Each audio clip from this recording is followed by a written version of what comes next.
What is up, guys? Rambling Collector back here with another manga review for all of you. And today, I'm going to be covering Beastars by Paru Itagaki.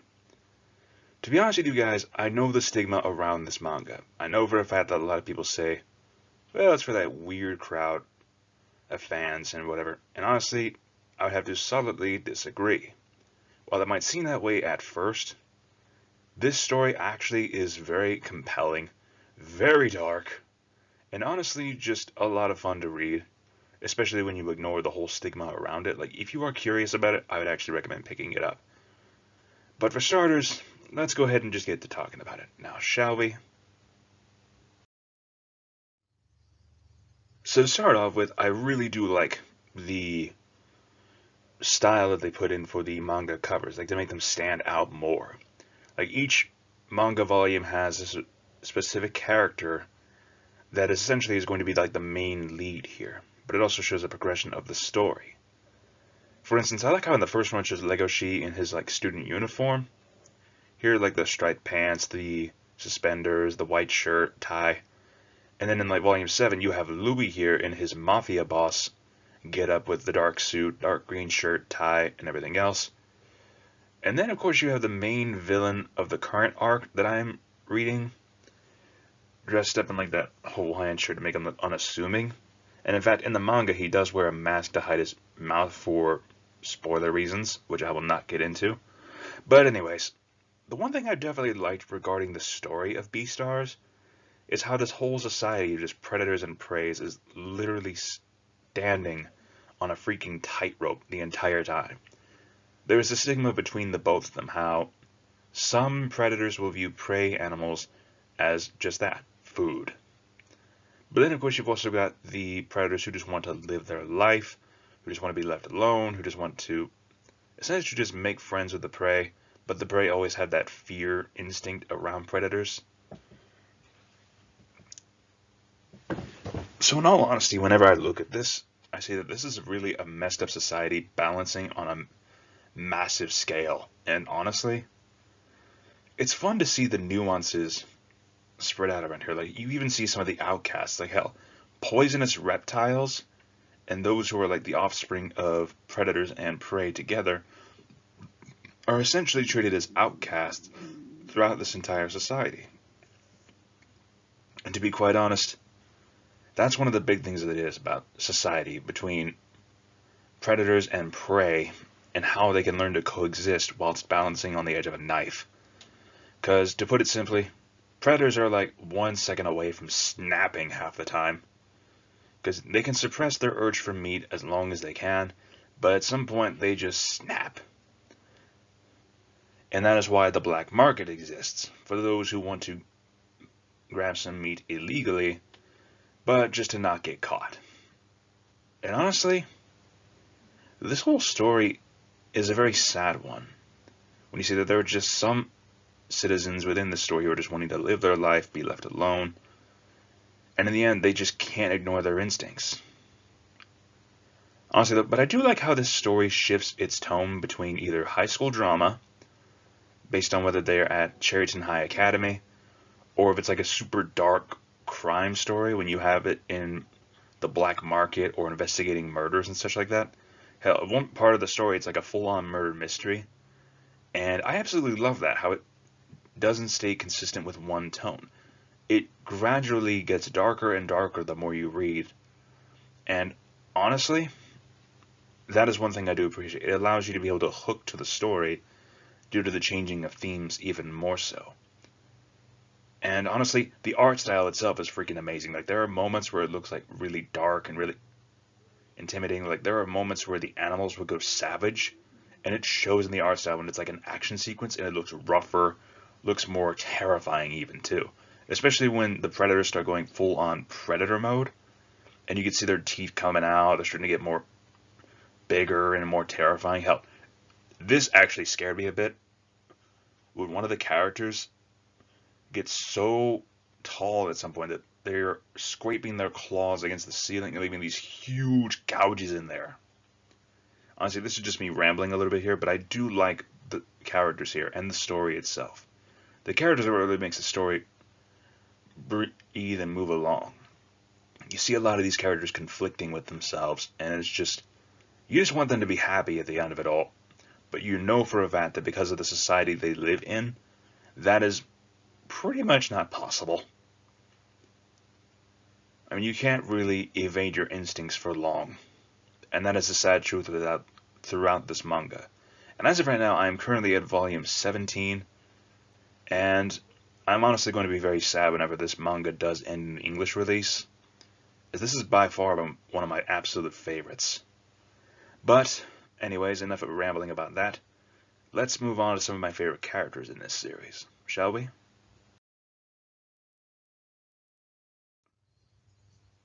So if you were to ask me who some of my favorite characters from this series would be, they would be some of the main leads with Legoshi and Louis, but also Ibuki the Lion. And the main reason being is because despite their dark edges, they are both still have such human emotions throughout. Like, for instance, Legoshi is a massive gray wolf. Like, he towers over almost anyone he meets. But he just wants to be left alone and just, like, stay in the background. But events throughout the manga continuously push him towards the front. Like, he has to embrace his dark side, especially when his instincts are taking over. Especially regarding a certain character. For those of you who know, you know. Haru the bunny.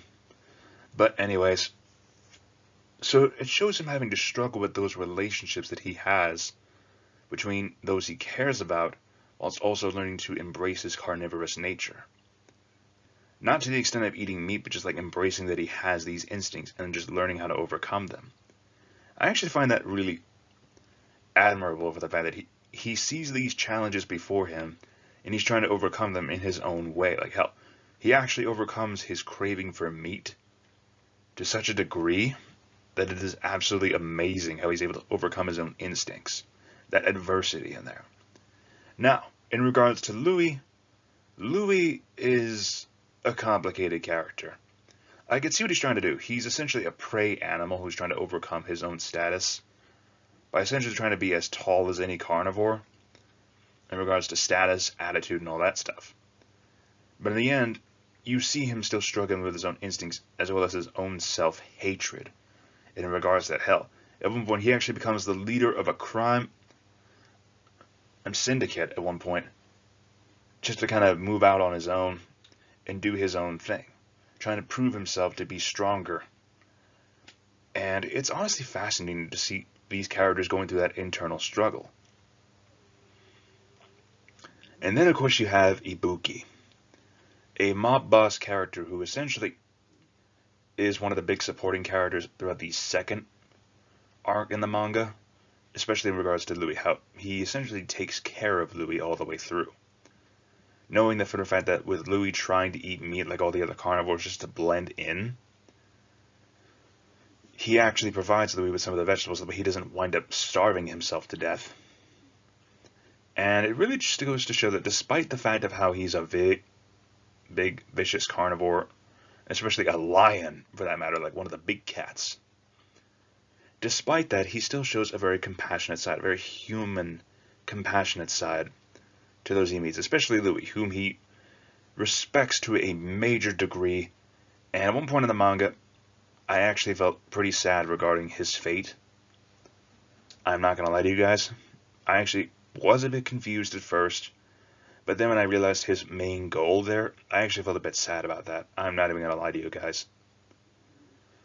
Honestly, though, it's like there's almost no bad characters. They're all very complex in some way, shape, or form, which really adds more flavor to the story because you know that these are not just one-dimensional characters. Like, some of them can be, but a vast majority of characters throughout this manga that Paru Itagaki created are very complex. They have like 3 dimensions to them in a way, and that actually endears you to some of these characters with how they show internal struggles, whether they are high school students or just straight up criminals or whatever. And then there are some that you just want to see, perish.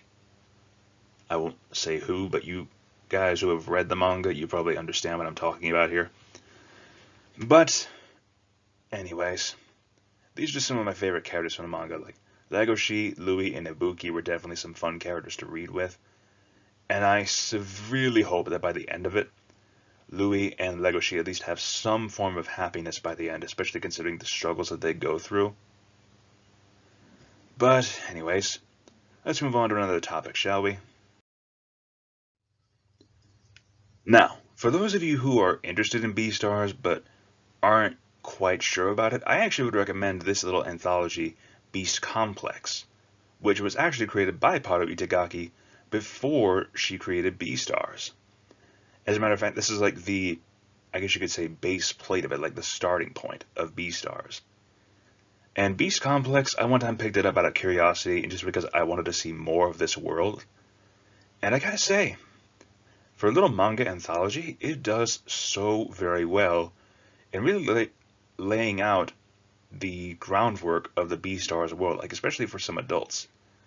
And I have to say, one of my absolute favorite of the stories shown here is, as shown here on the cover, between this camel and this female wolf. And to put it simply, the camel has a very jaded opinion of carnivores, especially considering how he is constantly reporting how carnivores have eaten this person or they've just attacked or something else. He really does not have the highest opinion of carnivores until he meets this female gray wolf. So they end up going out on a date together and having essentially what amounts to a one-night stand. Not so much in what you're thinking, but in just something a bit intimate. For instance, okay. So Beastars has this thing of, I believe it's either taking or giving. For instance, in one of the later parts of the manga, two of our main characters actually interact and meat is willingly given. Especially, okay, just to put spoilers aside, it's Legoshi and Louis. Like, at one point when they discover who the murderer is, that is revealed later on in the manga, Louis actually willingly gives up his foot to Legoshi in order to give him the strength to overcome who the murderer is. And it's kind of the similar vein here that I got between this camel and the female great wolf. Because at one point, they have this one-night stand, they start feeling intimate, and the gray wolf actually states about wanting to devour him. And at first he seems weirded out, the camel does. But over the course of it, they actually have a bit of an intimate moment where he actually willingly gives her one of his fingers. And ironically enough, it actually happens to be his ring finger that she takes. Now, whether that was intentional or not is actually discussed by this camel later on. But honestly, just that sheer intimacy of being offered a piece of himself to her, the sheer intimacy of that act, really just surprised me a little bit, if I'm not mistaken. Like, it actually left me a bit shocked, but also wondering, that was surprisingly a little bit wholesome. Gruesome, but wholesome in a way. And I gotta say right now, if you really want a taste of what the Beastars world is like, I would definitely recommend picking up Beast Complex, even though there is only one volume of it out right now, sadly. And it's kind of unclear as of right now whether numbers 2 and 3 will ever come out for this series. I really hope they do, though, because this little mini-series was a bit of a fun read, especially with the different interactions between different carnivores and different prey animals. And that is about all I can say for Beast Complex, as well as Beastars in a whole. It's a very complicated world, but with very rich characters and very rich storytelling that I highly recommend anyone to check out. So, let's get to the scoring, shall we? So, it wasn't pretty obvious already from the massive amount of praise that I've given this series thus far, I would have to rate Beastars as a solid 10 out of 10 manga.